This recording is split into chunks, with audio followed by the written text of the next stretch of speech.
Hello everyone, my name is Lori DeBold, and I have to start this off by saying I am so sorry that I was even a feminist. I had no idea any of these issues were going on with our men. So men, I am so sorry that I just totally lost track of what the feminist movement was doing. You see, December 20th of 2019, my son was found guilty of sexual assault. He's innocent. But because of all the laws and because of everything that have taken place, we weren't able to prove his innocence. See, when I was a feminist back in the 60s, 70s, and 80s, things were different back then. But there was a dark side to it. I was born in 1965. My dad was a truck driver, and he was gone quite a bit. I mean, it wasn't uncommon for him to have been gone for a week, sometimes 2 weeks at a time. And so we were raised by my mom, and she's an artist. So she painted a lot back then. She was also able to work a part-time job and then sell Avon too. But even though I didn't spend as much time with my dad, it was my dad that taught me valuable life lessons. Like one of them, don't label people. And for God's sakes, don't use the word chauvinistic pig if you have no idea what it means. I remember watching TV one night with my dad, and I'm up there flipping the channels. Because we didn't have remote controls back then. But I'm up there flipping the channels, and every single channel, there was something going on in Chicago. So there's breaking news about something in Chicago. Now back then I lived in the country, and we were surrounded by cornfields, and I didn't really care. And after I made that comment, my dad looked at me and he goes, "This isn't about your small little world. You need to open your eyes, Lori. There is a whole world that's happening out there, and the events that are happening out there are someday going to crash into your world if you don't do something about it and pay attention." I mean, back then, I didn't care. I just wanted to watch my show. I should have paid attention. Back then, the things that influenced me most was what was on TV and what was happening in my school. You see, back then, we heard a lot about burning the bra. Yeah, and as shy as I was, and a girl with very low confidence, I thought, that is cool. I want to burn my bra too. No idea what it was all about, but I wanted to burn my bra. And then, if you remember the commercials back then, some of you who are older might remember the commercial by Anjali, where the woman, the smart-dressed woman, comes out and she sings about, she could bring home the bacon and she could fry it up in a pan, and she could never, ever, ever let her man forget he was a man. Back then, it was like, oh, that's cool. So I can work at these powerful jobs and have it all.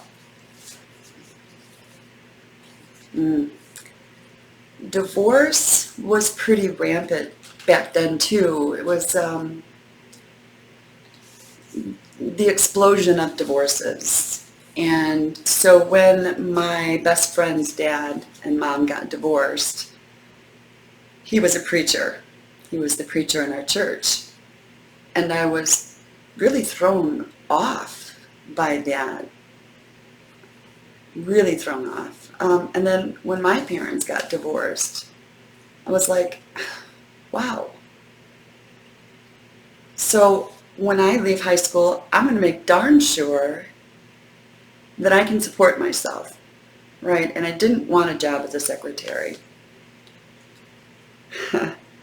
My junior year, I remember my counselor pulling me into her office, my guidance counselor.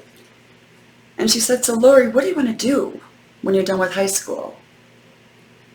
Okay, so I really wanted to tell her that I wanted to join the Air Force, like my grandfather.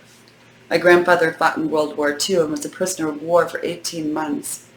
My grandmother was a Rosie Riveter. And I just thought that was so amazing. And that's what I wanted to do. But I was shy, and I had absolutely no confidence. And so when I shrugged my shoulders at my high school guidance counselor, she said, well, you could become a secretary. And I just went, okay. But in my head, I'm thinking, oh, hell no. I'm not going to become a secretary.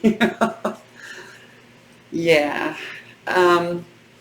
So I left high school, right, thinking I'm going to go out there and get a job so that not if I get divorced, but so that when I get divorced, I'll be able to support myself and not have to depend on a man.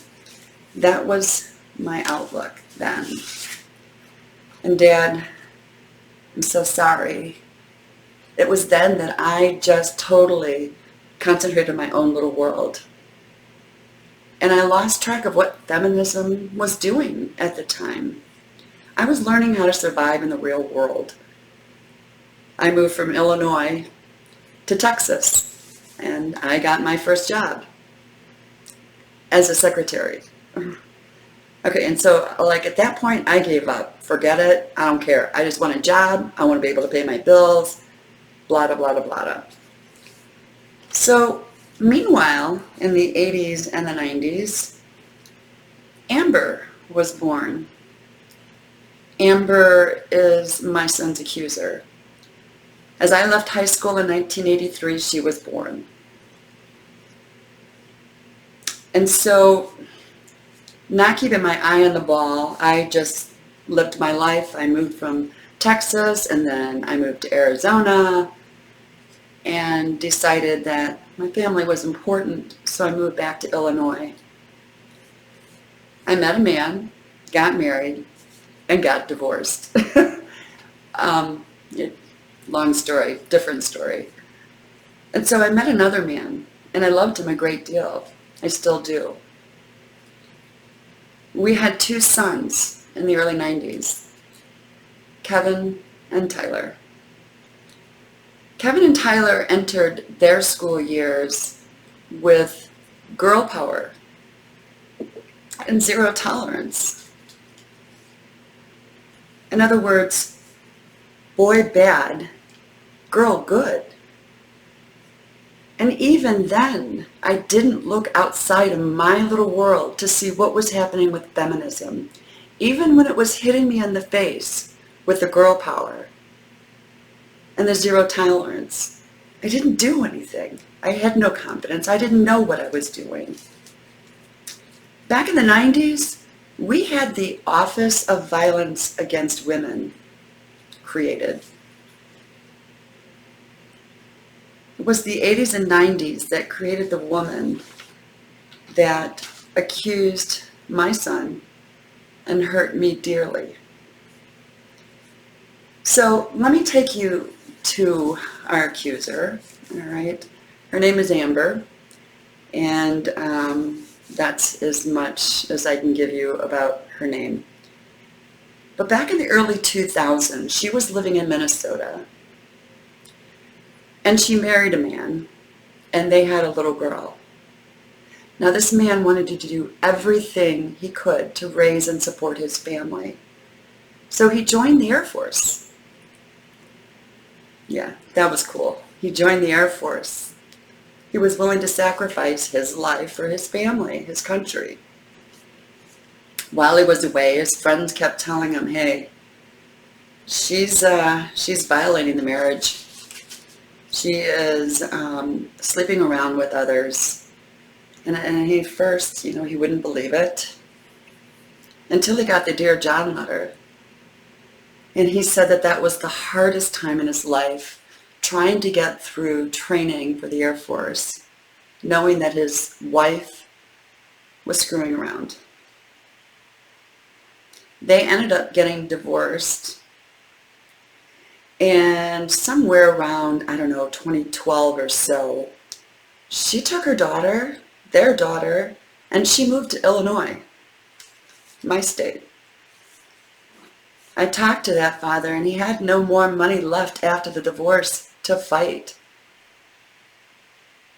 He had very little contact with his daughter. She made sure that all the phone calls and all the texts were closely monitored by her, so she cut them off in a minute. Sometimes she wouldn't even answer the phone so that he could talk to his little girl. After she moved to Illinois, she met another man. This is victim number 2. They fell in love, and she got pregnant with her second little girl. Shortly before the marriage, though, he found out what she was like, and he broke off the engagement. And what did she do? She stole $10,000 of his and moved back up to Minnesota. But this man had money at the time, and he filed an emergency court order. And the court ordered her back to Illinois.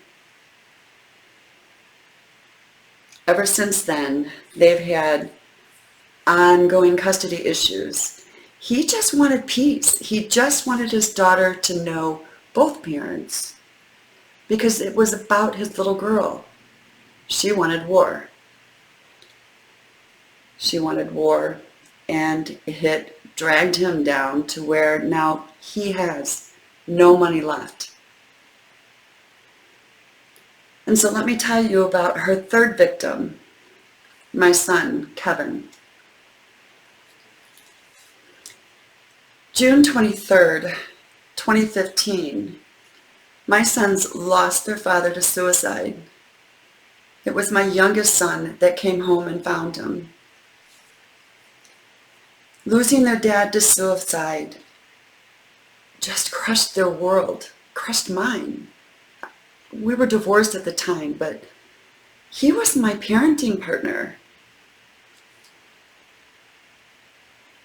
Anyway, 6 weeks after their dad committed suicide, Kevin, my oldest, the one that's been accused, went to a party. And this is where he met Amber. He was 23 at the time, and she was 32. They hit it off right away. I mean, there are witnesses saying that they were on the patio, knee to knee, and talking for the majority of the night. She had invited him to stay home with her that night and said that she would give him a ride back home in the morning. Well, sometime during the night, she had left the party for a few hours, and then she came back to the party, and it was late. And it's there where she hooked up with my son again, and she led him back to her condo. My son said that she opened the door, made sure her 2 little girls, who were then 4 and I think 11 or 12 at the time, she wanted to make sure that they were in bed. Once they were in bed, she came back out and pulled him in to her bathroom. She seductively removed his clothes and took off her own, pulled him into the shower where they had consensual sex. After that, they crawled back into her bed and went to sleep. In the next morning, when she woke up, okay, there's my son with her, and somehow the 4-year-old little girl had crawled back into bed. And so she picked the 4-year-old back up off the bed and put her on the couch. Then she left her condo because she needed to find her phone. So she left my son sleeping in her condo with her 2 daughters while she went over to the neighbor's house to try and find her phone. After that, she came back and she jumped in the shower for an hour and was getting ready for work. Meanwhile, Kevin is still sleeping. There are 2 little girls of hers in the house. All right. Sometime during the shower, shortly when she was almost done getting ready for work, the 4-year-old came in and said, "Mommy, why were you bumping butts with that boy?" That's when she was concerned. She wasn't concerned waking up to my son. She wasn't concerned when she left her condo and my son alone with her girls. She wasn't concerned while she was in the shower. She was only concerned because her 4-year-old daughter had seen her have sex with another man. Now, remember earlier in the party, she left for a couple of hours. And we're assuming that it was that time where she had first sex. My son had no clue what was happening. He would never have gone back with her late in the night if he'd have known that she had just had sex with someone earlier. Now remember also that there's custody issues going on with the second father, right? It was his visitation night. She had to drop him off, and she was worried about her little girl telling her dad about her mom bumping butts in bed with another man. So she didn't go to the hospital right away for a rape kit. She waited. She waited all day. Her little girl was with her father when she decided to go. There were 2 DNA that were found. But nobody knew it at the time. Of course there were 2 DNA. She had sex in that night with 2 different men. So later, when she went to pick her daughter up after the rape kit, she told the father of the 4-year-old, "I've been raped." And then she left. Well, the father was concerned because the daughter was maybe involved, right? What happened to the daughter? Did something happen to her? So he called the police that night. The police got him in touch with a detective who was at Amber's house at the time, investigating. It was then that the father told this detective the rest of the story, that his little girl was in bed, supposedly. She saw them bumping butts. It was at that time the officer, the detective, told Amber, "You need to take your child in." Like, I'm sure he's thinking, why didn't you do that before? None of us knows why she didn't do it. Well, let me take this back. We all know why she did it. Because she wasn't raped. She was just trying to save her butt.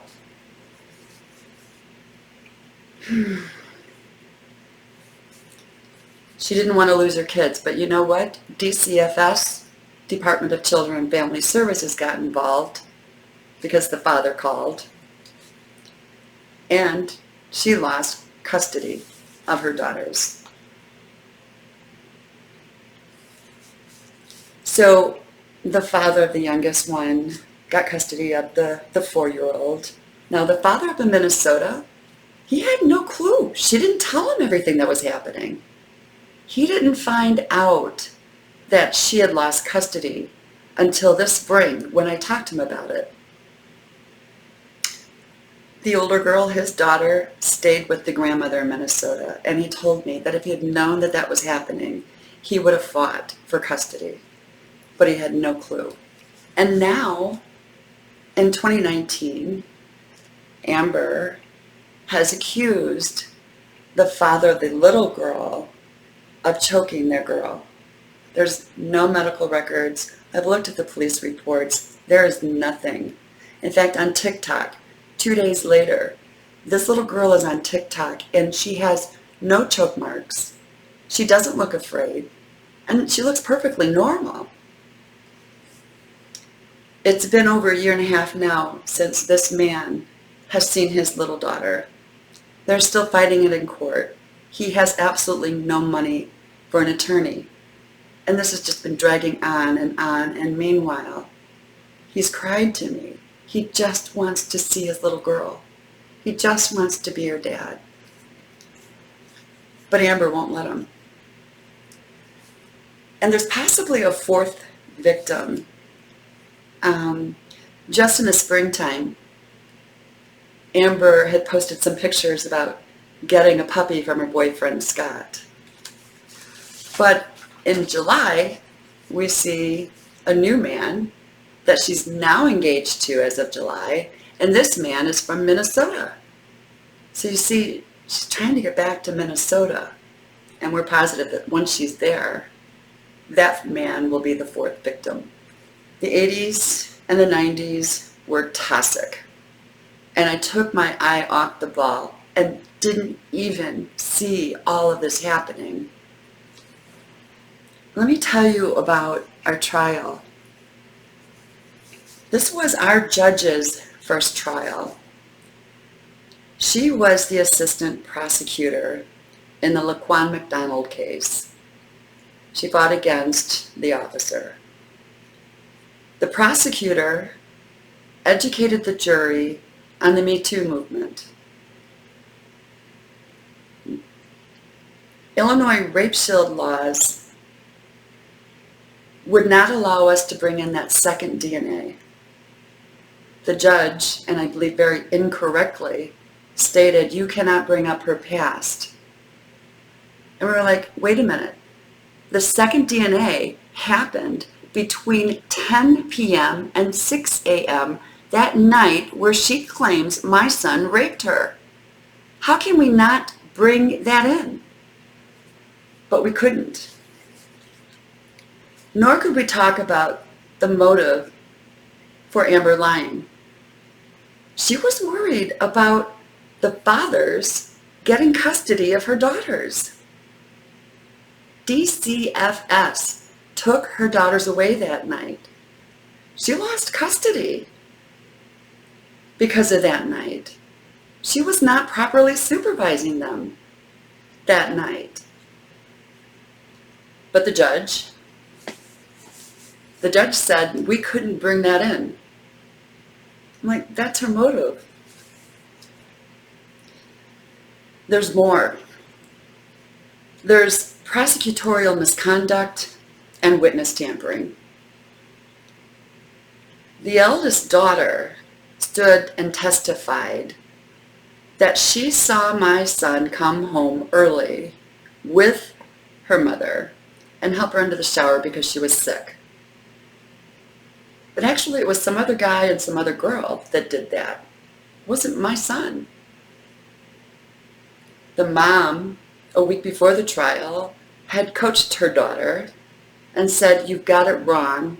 It wasn't this guy and this woman. It was Kevin.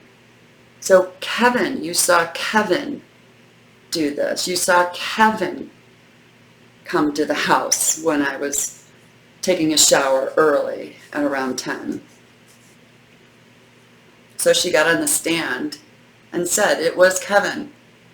It wasn't Kevin. It was some other guy. Witness tampering. Well, this same girl was supposed to identify the defendant. And this is where we have prosecutorial misconduct. The prosecutor asked her to identify who in this room is Kevin. She looked across the whole courtroom. She looked at the front where my son was sitting with his attorneys. She looked through the galleys. She looked everywhere from left to right and began to focus on someone towards the back. And just as she was about to raise her hand and point, the prosecutor stopped. We objected. We wanted him to finish identifying the defendant. The judge overruled and said he can do his questioning however he wants. So he goes on to ask her other questions. And then he's getting ready to ask her to identify. And he's motioning with his hand. Do you see the defendant here? He's pointing right at the table where my son is sitting with the attorneys. Do you see the defendant here? And she said, yes, that's him. She was led to identify my son. In post-trial motions, we argued.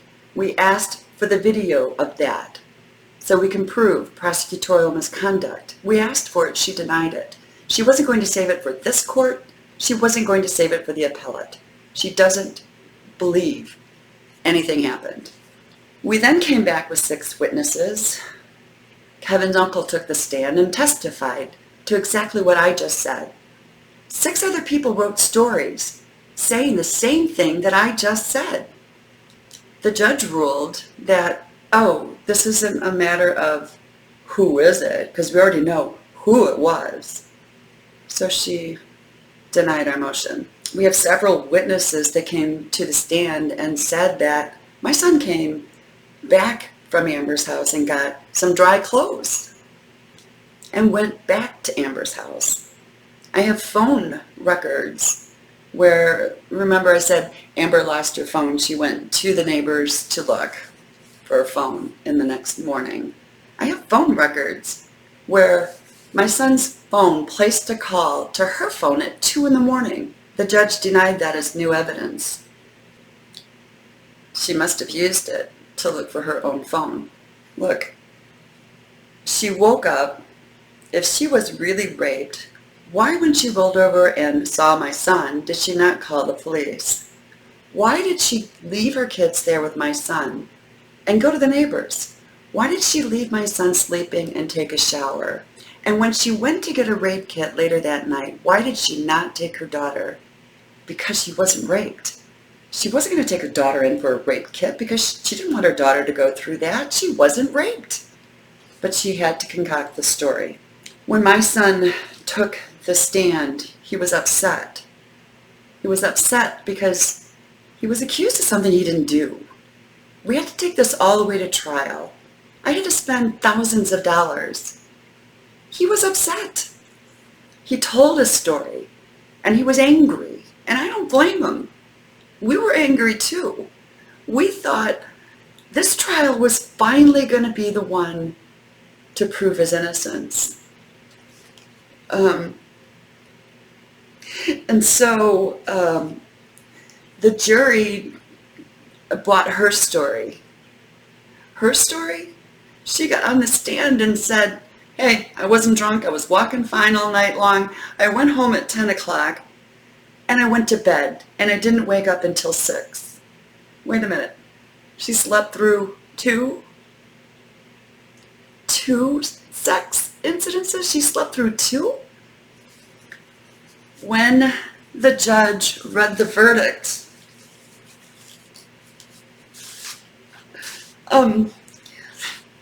sorry, my world fell apart.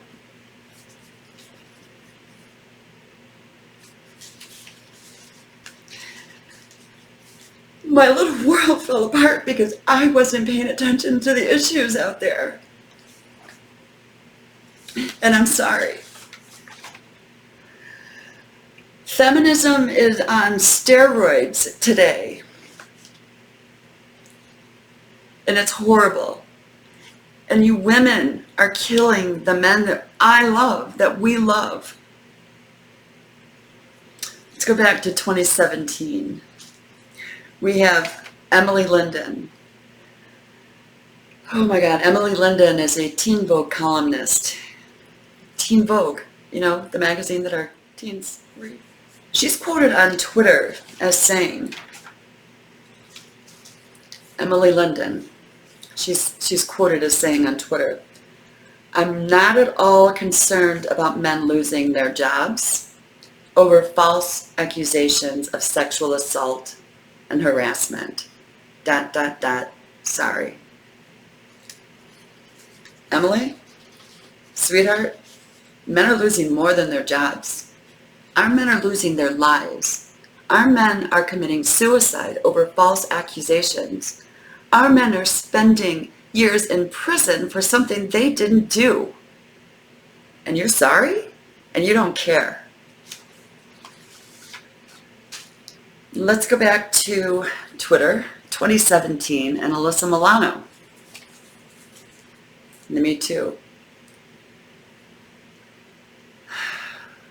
Oh. So this Alyssa would have me say that what happened to me when I was working as a secretary was rape, was sexual assault. No. My boss tried to kiss me one night. And I said, no, I have a boyfriend. I'm not interested. The Me Too movement would have me say, oh, I'm going to the police. I was sexually assaulted. BS. No. In 2020, Tarana Burke of the Me Too movement had a Zoom conference with a bunch of other women's groups. And they were still putting together the survivor's agenda. And I thought, oh, this would be interesting. So I joined that early planning session on Zoom. And I posed a question to them. And I said, are we ever, in this Me Too movement, are we ever going to include our men that are sexually assaulted and abused? And I didn't think that they would take my question, but at the end, the very end, Tarana Burke took my question and admitted to doing a bad job of representing men who have been sexually assaulted, and that going forward they would try harder. I wasn't holding my breath. Just the other day I was invited to the survivor's agenda again, and their goal? They want Me Too everywhere. They want Me Too in our schools. No, Tarana, you're not going to get those movements into our schools. There's been enough damage done, and you've done no justice to the real victims of rape. Let's go to Illinois, the state where I live. In January of 2017, they passed the Illinois Sexual Assault Incident Procedures Act. Some groups got together in 2016 and wanted to find a way to increase and to encourage women to come forward to report sexual assault. And so part of that law is that by January 1st, 2020, everyone in the law enforcement organization would take training, mandatory training that they had to complete. And so I was interested to figure out, okay, what kind of training are we going to give them? And so I looked to the training organizations that offered training for this mandatory training, and I found an organization that did, and that organization is the End Violence Against Women International. And I thought, wow, okay, we have a women's group going to teach our law enforcement officers about sexual assault. One class in particular caught my eye. The name of that class was False Reports. I thought, whoa, okay, so maybe they're not so bad. Let me take a look at this. So I read the rest of the title of the class. Let me just read it to you. False Reports. Moving beyond the issue to successfully investigate sexual assault. I took that class. Every single page in that module had at the bottom, start by believing. I looked to see who created that module. It was created by Joanne Archambault, Kimberly Lonsway, and Alan Berkowitz. And let me tell you about those three. Alan wrote a book called Sexual Assault in Context, and it addresses the undesirable aspects of masculine culture. He wanted to engage men as allies in ending violence against women. He's one of the authors of this class. The other author is Dr. Kimberly Lonsway. She's an Illinoisan. She provides expert witness services related to sexual violence. She advises researchers and policymakers and the media about sexual assault. In 1994, she wrote a paper, and it's Rape Myth. It's a paper that she takes an approach that we need to take these rape myths and do away with them. She was making a case against men being the perpetrator. She said these rape myths deny and justify male sexual assault aggression.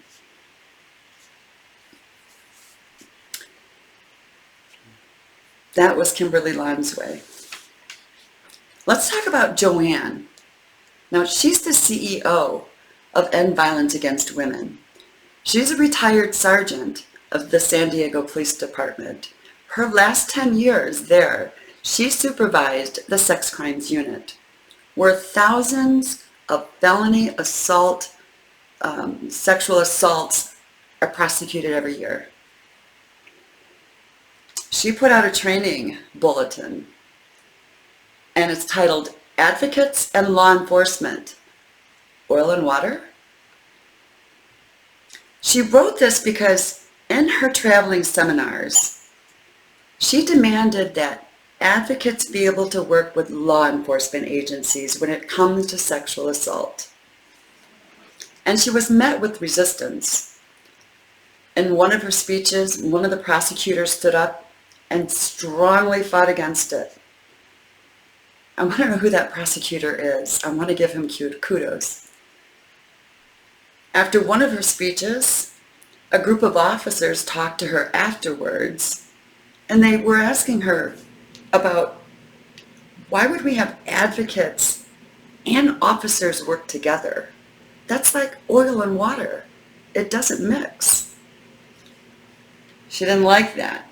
And she used her feminine power to guilt them by talking about, well, the low numbers of women in the law enforcement. And so she wrote that training bulletin about the oil and water and tried to prove her point that, yes, advocates for victims should work with law enforcement. And so she wrote this false accusations, getting beyond the issue module. Let me tell you more about the End Violence Against Women International. I looked at their tax documents for 2019, and what I found was astounding, outrageous. Joanne is the CEO, and she made, in 2019, as a retired sergeant, she made $155,000. The second highest paying person there is Kimberly Lansway. And in 2019, she made $124,000. Other wages during 2019 were $514,306. The Violence Against Women, the office, gave them a grant in 2019 for $1,329,708. And Illinois is using the modules that they build to bias investigations, to tell our police officers, believe the victim. Yeah. On December 20th, 2019, my world fell apart. My son was found guilty of something he did not do. I did probably what was, is the worst thing you can do when you're worried. I Googled false accusations. I thought, I'm going to find some help. I'm going to find someone to help me with this. I found false accusations are rare. False accusations are a myth. I found believe all women. I was crushed. I felt helpless. I didn't know how to help my son. And God then led me to National Coalition for Men. And there I met Tim Goldich. He's an amazing man. He let me come into their NCFM Chicago meeting, and I told my story to a group of wonderful men. And then Tim told my story to Mark Angelucci. And I got to talk to Mark. And after talking with Mark, I was hopeful again. My little world that blew up, I was hopeful that I could put it back together and I could make all of these issues right. He gave me the courage to fight. He gave me the courage to stand up for my son. The truth matters. Sadly, we lost Mark early this year. We lost a beautiful man.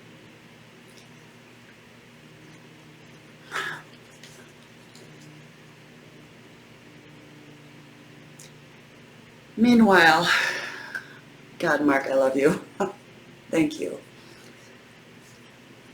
Meanwhile, I went to the NCFM website and I posted a comment. It was a long comment, and Harry Crouch thought it was a great article. And Harry posted that as an article on the NCFM website, and I was like, oh my God, someone believes in me. Later, I joined NCFM Chicago. And guess what? They made me secretary. If you think back, high school, where I didn't want to be a secretary. My first job was a secretary. I didn't want anything to do with it. I thank God he gave me this opportunity. I'm proud to be the secretary for National Coalition for Men, Chicago chapter. Thank you guys.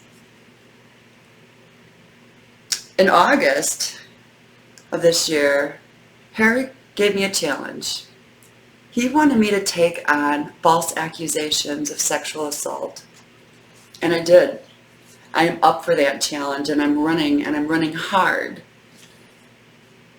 In August, I created NCFM, Deborah and JL's Warriors. We're a group of women who come together because our sons, the men that we love, our husbands, our friends, have been falsely accused of sexual assault. If we think about Deborah and JL, the name is kind of fitting because back in biblical times, Deborah was a judge, and she was married to Barak of the Israelites. Sisera and his army were going to come in and destroy Israel. And Deborah, who was the only judge mentioned in the Bible, stood up and said, we have to fight against him. And Barak said, okay, woman, go do what you need to do. So she went with them into battle. And it was JL who actually took Sisera down by stabbing him in the head with a 10 spike. Now, we're not going to be stabbing people in the head. But I thought it was fitting in that Deborah and JL successfully saved the Israelites.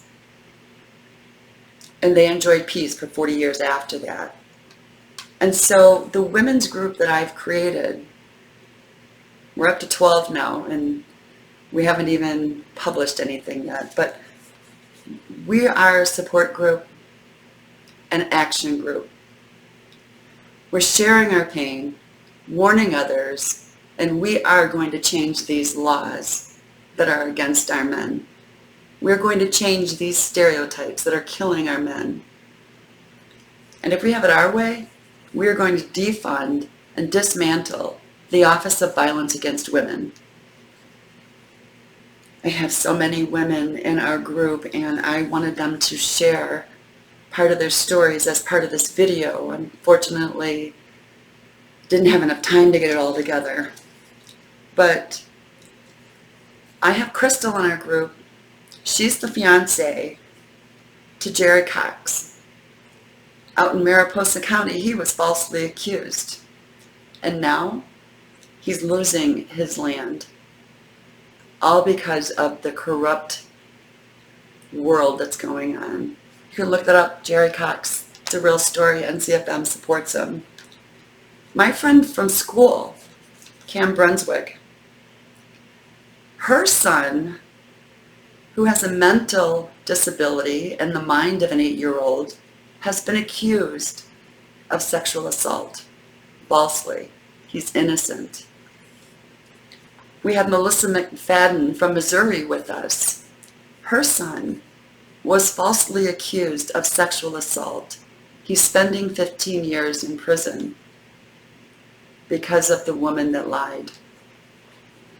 I have Sissy from Florida, whose son was accused. And thankfully, the accuser recanted. But all of that publicity ruined his life. I have Carla from California. Her son was falsely accused. And because of all of that negative publicity, it is ruining his career.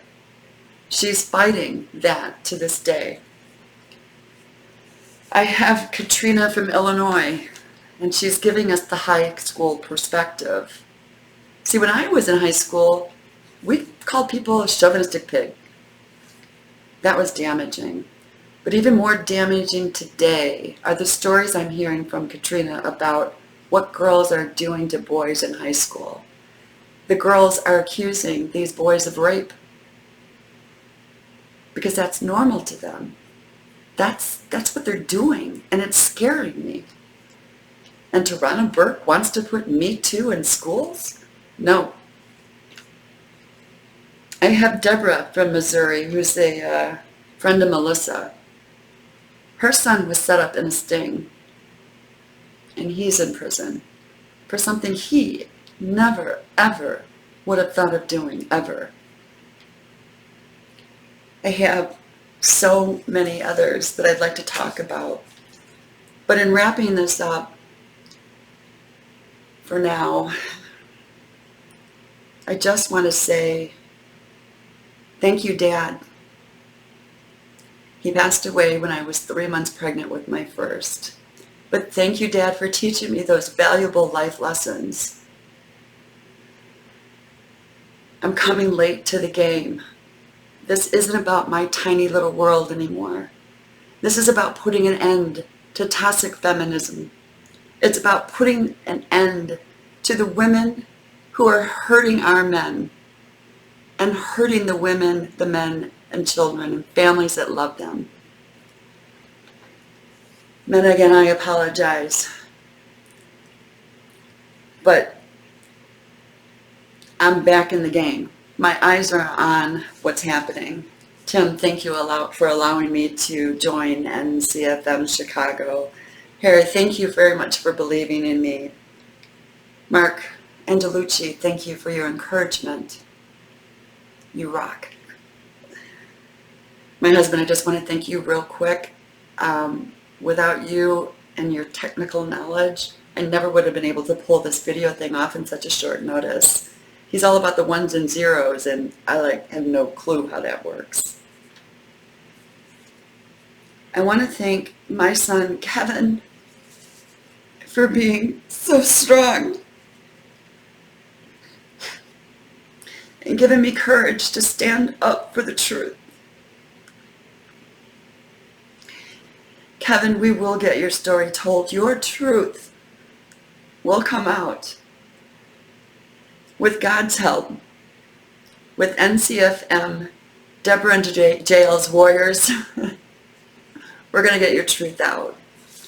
And for the rest of the men, again, I apologize for taking my eye off that ball. I didn't realize how much was going on. I didn't realize how much toxic femininity was out there. I had no idea. But I'm here to fight. And I'm here to raise my voice against false accusations of sexual assault against the men we love. And with God's help and the women at NCFM, we will do that. Thank you so much for taking time to listen. God bless.